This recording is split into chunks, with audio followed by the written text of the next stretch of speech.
Welcome, my friends, to another episode of Shoot First, Ask Questions Later.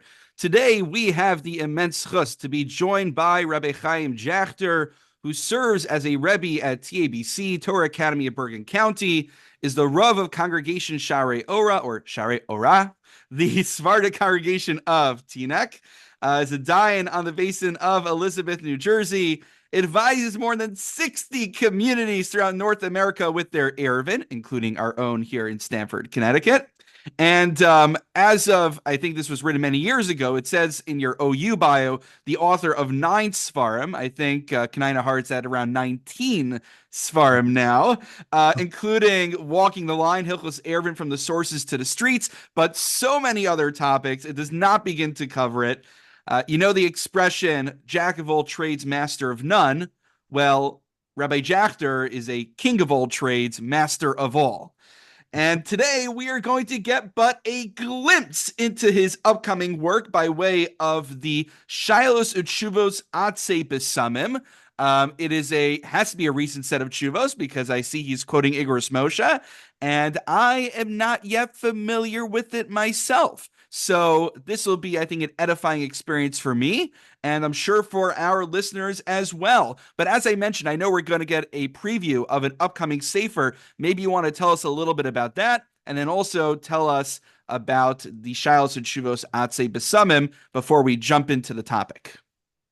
Thank you for having me, Rabbi Kurtz. Let's talk a little bit about the upcoming book on Kashrus. It will be released shortly.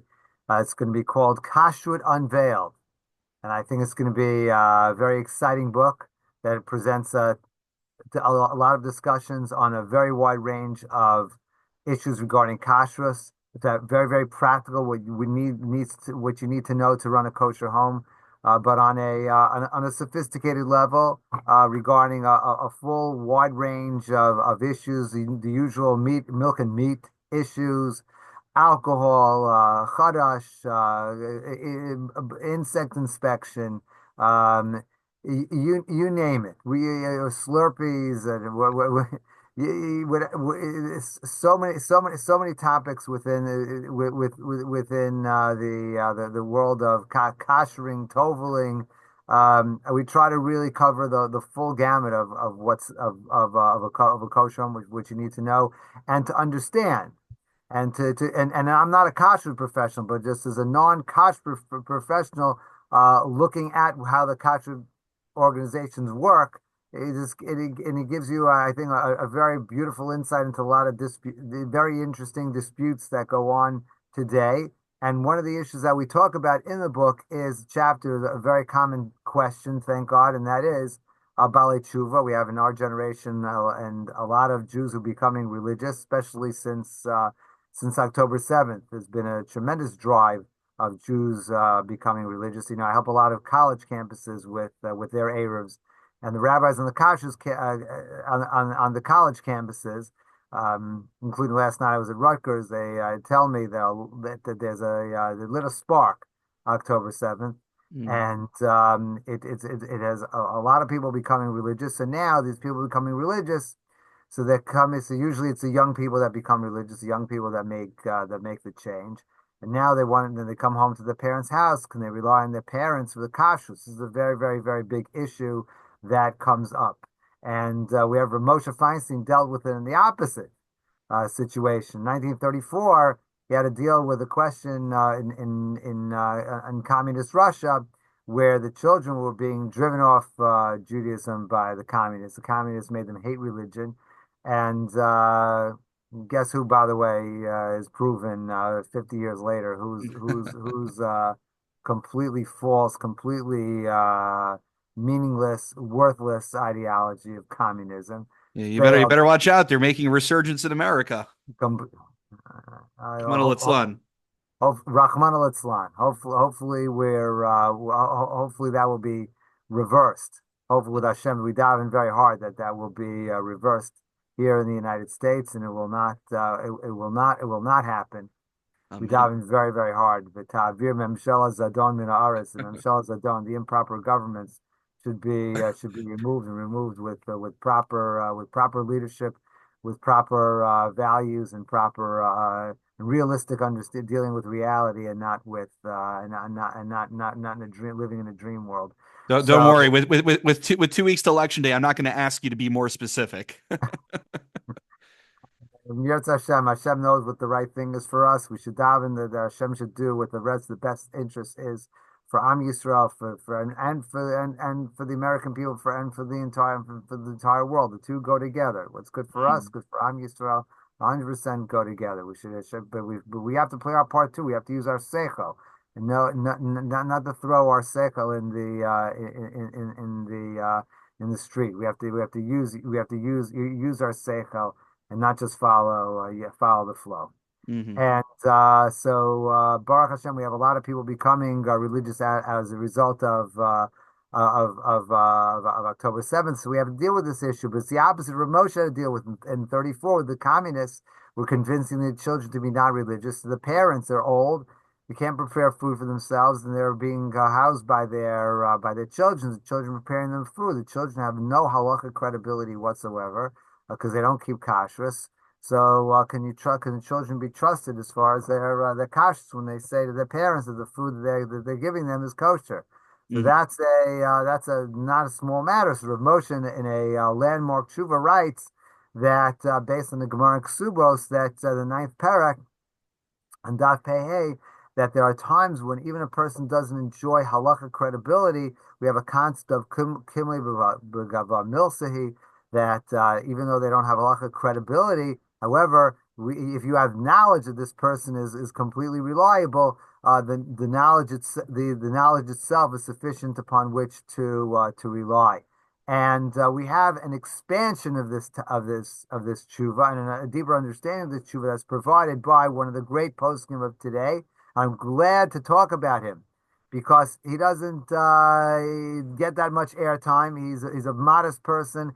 He's a person that flies below the radar, and the Rabbanim who need to know about him know about him. But it's a good opportunity for us to bring his name and to try to spread his name in the broader community. His name is Rabbi Mendel Senderovic, Rav Mendel Senderovic. He was in Milwaukee for decades, and now he's back in Lakewood, and he actually travels the entire United States, the entire North America, helping Masada Gittin. He flies to community. He basically fills the void that was left by Rav Nata Greenblatt. Oh, wow. So he's a Talmud of Rav Nata, and he continues in his derech. The only thing is the difference is that Rav Nata didn't like writing, and Rabbi Senderovic writes. My opinion, not enough. I always bug him to write more. But he's released two beautiful volumes on three beautiful volumes. One on Eben Ezer, personal status matters, and one on Yoredea, more Kashrus related topics. So today we're going to talk about a Kashrus related topic. But he has a very interesting third sefer, Arts Le'Areh, that describes how we write hundreds of, maybe 100 cities or so throughout the United States. I had to write how to write them in Gittin, which is a very fascinating topic on itself. Maybe you'll host me one time. I'm on that topic. It's a nice topic. But Always grateful for your time. Thank you. He talks about this very interesting issue about can you what do we say about Rav Moshe's tshuva and how to apply it? Are you allowed to apply it? Not everybody agreed with it.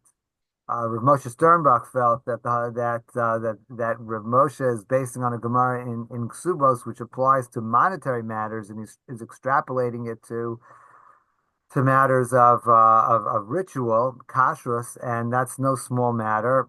However, Rabbi Senderovic follows in the footsteps of Rav Moshe, as does, by the way, Rav Asher Weiss. Rav Asher Weiss is a very another great contemporary posek. Rav Asher Weiss has a beautiful raya to Rav Moshe. How did Yitzchak rely on Esav's kashrus? Does Esav prepare food for me? And he says, sharpen the knife really well. Make sure you're not making an avela. Rashi says in the Chumash. How in the world can Esav be trusted? No, but Yitzchak trusted him. Why? Because he felt from his experience, his knowledge of Yitzchak, that he can be relied on. So if I may, just to clarify for myself and for the listeners, so the chiddush, the novelty of Rav Moshe's position is that he's extrapolating and expanding the concept of kimle begave, begava, depending on how one wants to Right. formulate it. That even when someone doesn't have formal ne'emanas, formal credibility, their Yeah. testimony really shouldn't count in formal testimony in a Beis Din Right. because of my intimate relationship with them. I know them very well. I've seen them many times and I could tell they're trustworthy. And I know my family member would never want to, even though they don't keep kashrus, they wouldn't want to be mashal me in eating Right. treif. Therefore, they are trustworthy. Now, the funny thing is, I thought I saw the tshuva from Rav Asher, maybe he addressed it in more than one place. If I remember correctly, he had a kasha on Rav Moshe. Rav Moshe seems to differentiate between family members versus non-family. And Rav Asher Weiss seemed to say, well, some people are closer with their friends than some of their family members. So that's something I seem to recall from the tshuva of Rav Asher Weiss, that he was arguing it's not limited just to children and parents. Right. That's true. As long as you have the information. The key thing is that it's facts. You know, if you have the information, you have the information. Now, Right. Monis is a Rab Moshe. I haven't interacted and seen how you deal with kashrus and how you and day to day. I don't think we have that. We have Baruch Hashem, we're friends, but I don't have I don't know if I have that much a level of knowing that your kashrus is 100%. I really don't have the knowledge, but you have, but the halacha grants you a credibility because you're an observant Jew, so therefore I can trust your kashrus. Mhm. But in terms of a parent or even a friend, if it's that kind of a friendship, and if you're roommates for a bunch of years and you know this you know their personality, you know it. It's not a matter of trust. It's you have the knowledge, so it's not an issue of nemanos. It's not you have yediyah. It's a totally different character. So it really shouldn't depend on whether it's a family member or it's been your roommate for 5 years. As long as you have that knowledge, you know, that suffices. You know, facts don't care about your feelings. You know what I'm saying? It's if it's a if it's a Well, fact, once we're quoting controversial things, I'll permit myself one more indulgence, and then I'll let yes, you take it away. I said controversial in the Sefer Mana Igros. We're not going to go into it. It's a problematic Sefer, but we'll say that yeah, and leave it at that. But yeah, he actually makes an interesting point yeah, that Rav Moshe's svar was that the non-observant children would, because they care so much for their parents, they would make sure to get them kosher food, even though they don't personally observe kashrus. But his svar was that think about the son or daughter who cares about their parents' health. They don't care about religion. They're going to say to themselves, well, if I can't get that product with an OU on it, I'm going to get the non-certified product because as long as my parents don't know it's not kosher, then no harm, no foul. I care about their health. And so he actually he flips it on its head. He says because they're not observant, if they really love their parents, they would try to get them the healthiest food, even if it's not kosher. I'm just putting that one out there, but income laharich. let's if it's okay, let's defend Rav Moshe from that. Please, please, It's a mana good lamana. question.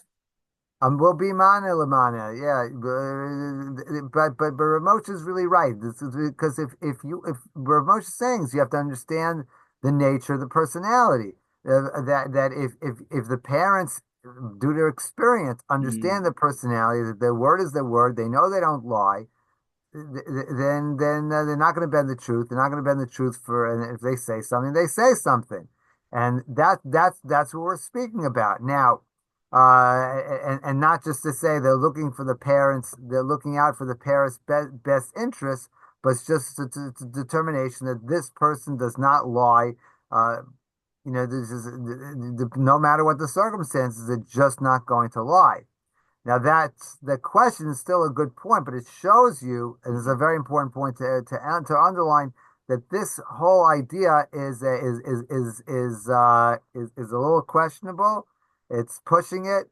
It's pushing the halachic envelope, and it's stretching. You'll forgive me, as to paraphrase Thomas Jefferson. It's stretching the halacha till it cracks, but it only should be relied on b'shas adchak. Right, because generally in halacha we like to operate on low plugs, on generalities, and here we're leaving it up to the subjective evaluation of the That's right. individual, which That's that's right. generally not how halacha operates. But okay, so obviously we love Rav Moshe, and this is very important background. Though, as you said, our main event for today is the Chuvos Atzei Besamim. So, what Yeah. does he do with Rav Moshe?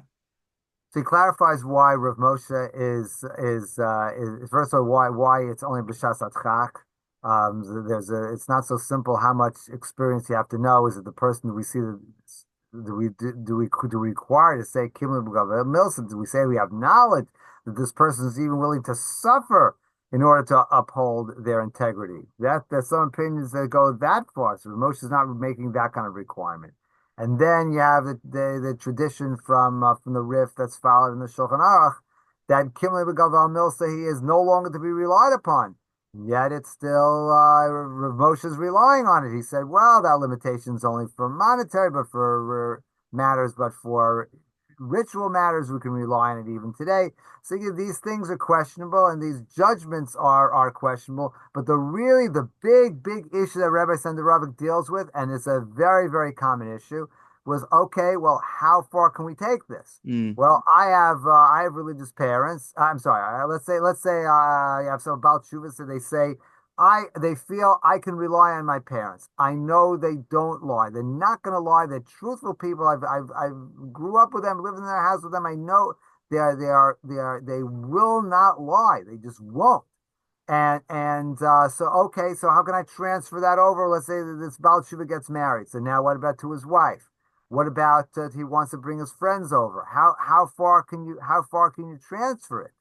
It's not a simple matter. But Rav Moshe seems to close that door.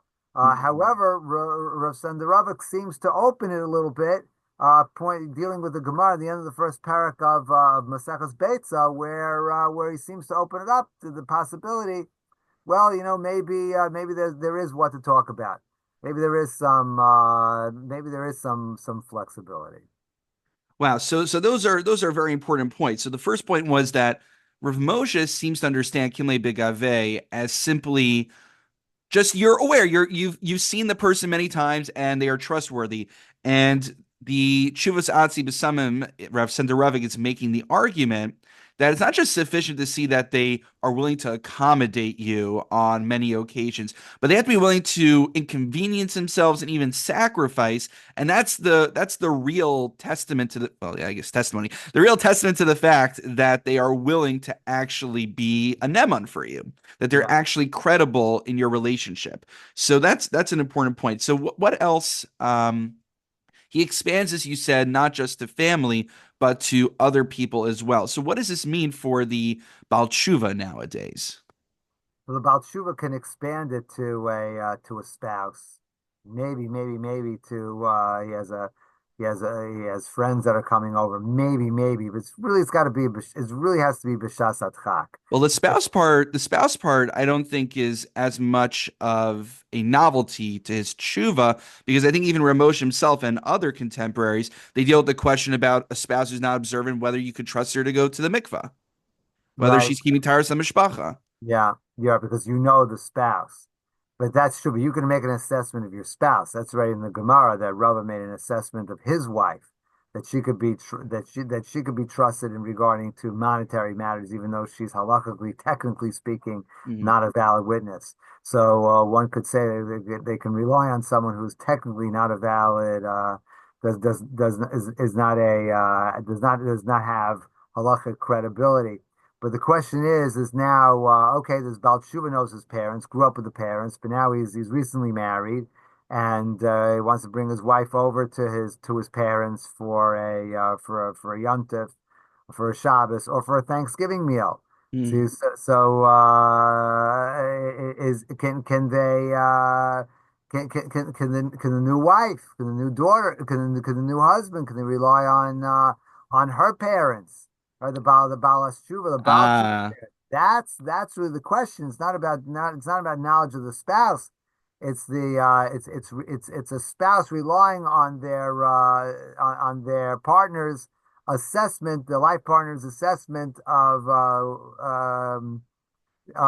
their Right. parents. You don't have that relationship personally. That's You right. can't assess it, but can you That's rely on someone who does have a cheskes that's correct. kashrus to make that personal That's right. assessment and have That's ramifications for yourself? that's right.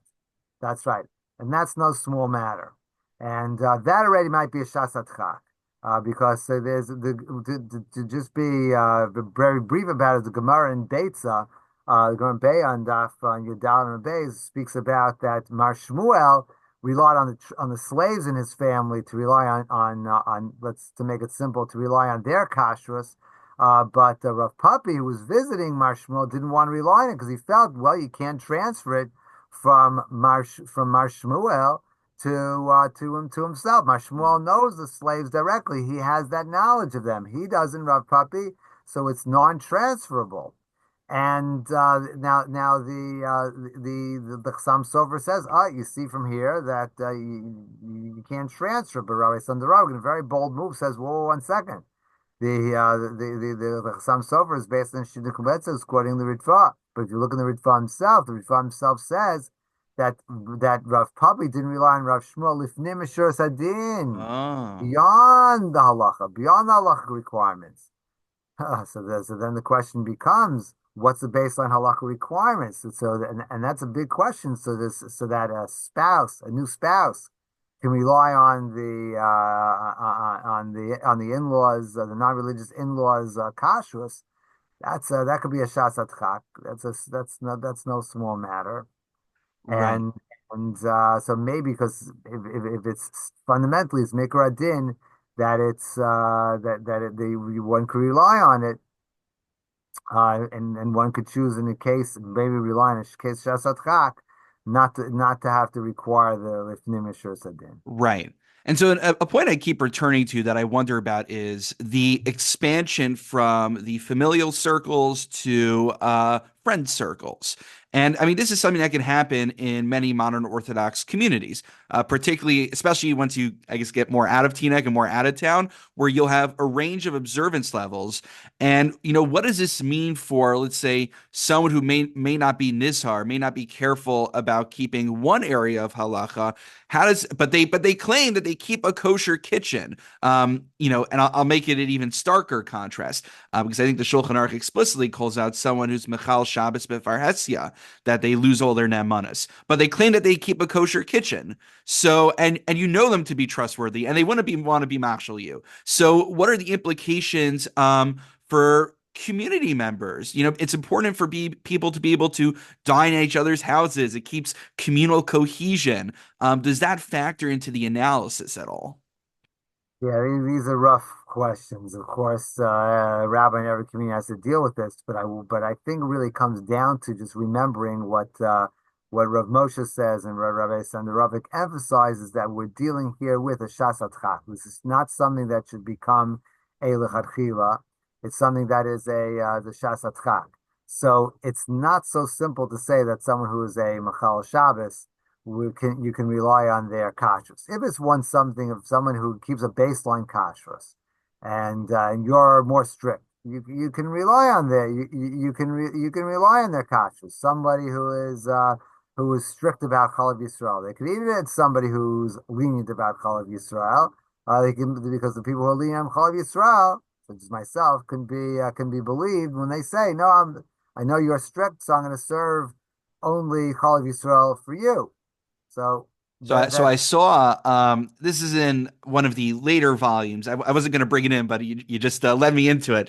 In Igros Moshe in Yordea Chelik Dalet. So this is already in the grandchildren territory.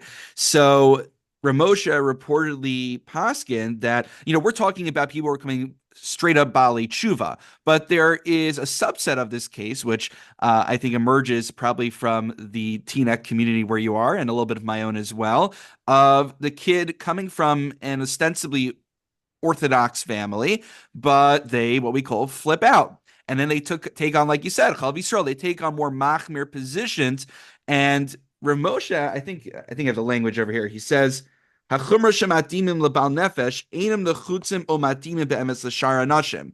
Ramosha is known. He's not the only one, but he's the one who always says bal nefesh yachmir. If you're bal nefesh, you're conscientious. You should be more stringent. He says that's a personal chumrah. But if your parents keep a baseline of kashrus, that shouldn't prevent you from dining with them, even if you're generally more makbid outside their home.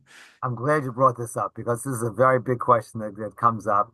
We're living in a generation where the children are of where religious parents, but the kids are becoming becoming even more religious, and but the children definitely can rely on the parents.